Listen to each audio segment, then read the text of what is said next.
14 अप्रैल 1912 एक ऐसी खौफनाक रात जब 1500 से ज्यादा लोगों ने सिर्फ 2 घंटे में एक गहरे और काले समंदर में अपनी जान गंवा दी। टाइटैनिक 17 मंजिल से भी ऊंचा कभी न डूबने वाला जहाज अपनी पहली यात्रा भी पूरी नहीं कर पाया और एक गहरे समंदर में सैकड़ों यात्रियों समेत हमेशा हमेशा के लिए समा गया। आखिर कभी न डूबने वाला समंदरी जहाज टाइटैनिक पानी में डूबा कैसे, आइए इस वीडियो में जानते हैं।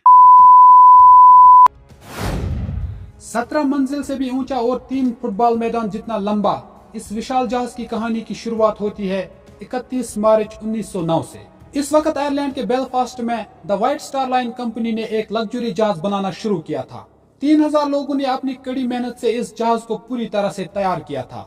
31 मई 1911 को जब ये जहाज पूरी तरह से बनकर तैयार हुआ तो लाखों लोग इसको देखने के लिए आए, क्योंकि उस वक्त किसी ने सोचा भी नहीं था कि इतना बड़ा जहाज भी बन सकता है। इस जहाज की लंबाई 882 फीट, चौड़ाई 92 फीट और ऊंचाई करीबन 175 फीट की थी। उस वक्त टाइटैनिक जहाज को बनाने में करीबन $7.5 मिलियन खर्च हुए थे, जो कि आज के डेट में देखा जाए तो करीबन $145 मिलियन तक बनते हैं। इतने खूबसूरत जहाज को देखकर हर कोई इंसान इसकी पहली यात्रा का हिस्सा बनना चाहता था। टेस्टिंग के बाद आखिर 10 अप्रैल 1912 को यह जहाज अपने पहले सफर के लिए रवाना हुआ। अपने सफर पर निकले इस टाइटैनिक को 5507 किलोमीटर तक का सफर तय करना था, जो कि इंग्लैंड के साउथहैम्पटन से न्यूयॉर्क के बीच का था।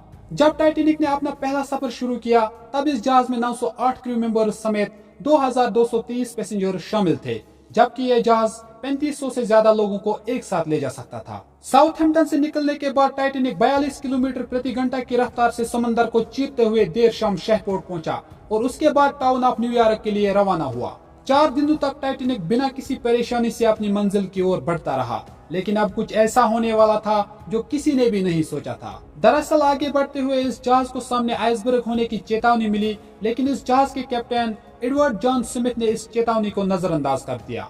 टाइटैनिक अभी भी अपनी पूरी रफ्तार से समंदर को चीरते हुए आगे बढ़ रहा था। इसके बाद दूसरी और तीसरी चेतावनी को भी कैप्टन ने नजरअंदाज कर दिया और जहाज को इसी स्पीड से चलने दिया। दरअसल दोस्तों, कैप्टन स्मिथ टाइटैनिक को इस सदी का विशाल जहाज ही नहीं बल्कि सबसे तेज दौड़ने वाला जहाज भी बनाना चाहते थे, इसीलिए उन्होंने जहाज की रफ्तार कम नहीं की, लेकिन 2 ऑफिसर्स को जहाज के ऊपर निगरानी के लिए तैनात कर दिया गया। अभी तक कैप्टन स्मिथ को 6 बार आइसबर्ग होने की चेतावनी मिल चुकी थी, लेकिन कैप्टन ने अभी तक जहाज की रफ्तार कम नहीं की थी। लेकिन 14 अप्रैल की वो अंधेरी रात, उस रात आसमान में चांद भी नहीं था।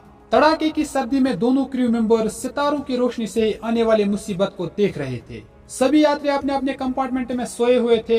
तभी रात के लगभग 11:39 पर निगरानी कर रहे क्रू मेंबर्स ने सामने से बड़ी सी काली चट्टान को देखा। क्रू मेंबर्स ने बिना 1 सेकंड गवाए तुरंत 3 बार घंटी बजा दी और टेलीफोन से कहा कि सामने बर्फ की चट्टान है।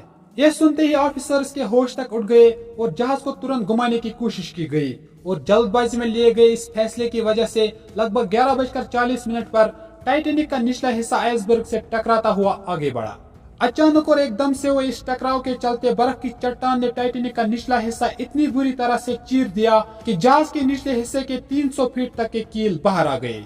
यह टकराव इतना तेज था कि निचले कंपार्टमेंट के लोगों को एक बहुत जोरदार झटका लगा। अपने अपने कंपार्टमेंट में सो रहे यात्रियों को उस वक्त पता चला जब जहाज को गंभीर टकराव के बाद एक जगह रोक दिया गया।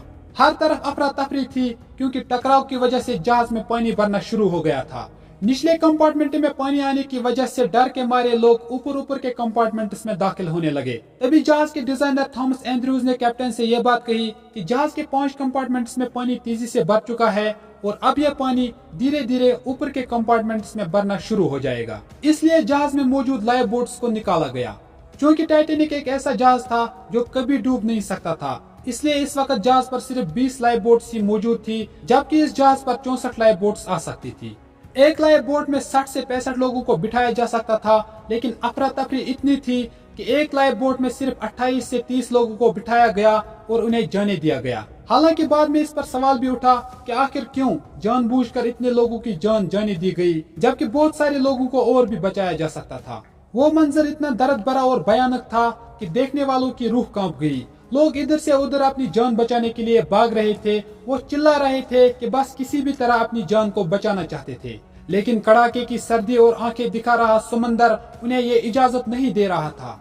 तभी अपनी जान की परवाह न करते हुए जहाज में मौजूद म्यूजिकल ग्रुप ने अपना संगीत बजाना शुरू किया ताकि अपने आखिरी पलों में लोगों को राहत और खुशी की मिल सके।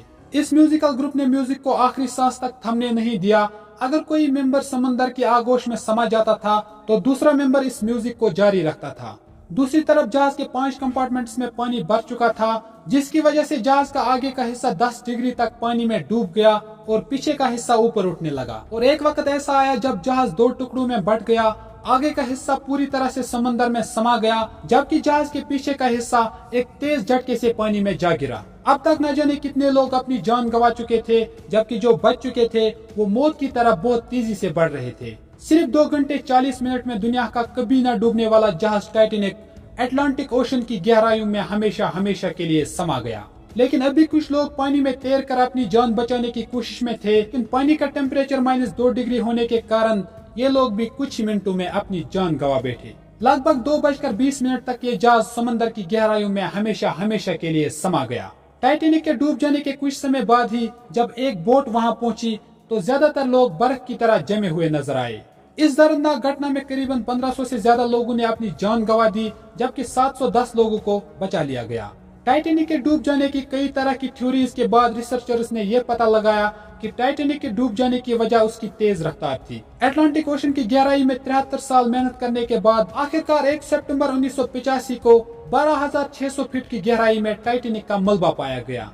टाइटैनिक के दोनों हिस्से आज कनाडा के न्यूफाउंडलैंड से 600 किलोमीटर दूर और 4 किलोमीटर गहराई में मौजूद है। तो दोस्तों, ये थी कहानी दुनिया के उस विशाल जहाज की जो कभी ना डूबने वाला था, लेकिन अपनी पहली ही सफर में अटलांटिक ओशन में हमेशा हमेशा के लिए समा गया। दोस्तों, वीडियो अगर पसंद आए तो वीडियो को लाइक करके अपने दोस्तों के साथ भी शेयर करें। मिलते हैं किसी अगले वीडियो में, तब तक के लिए अस्सलाम वालेकुम।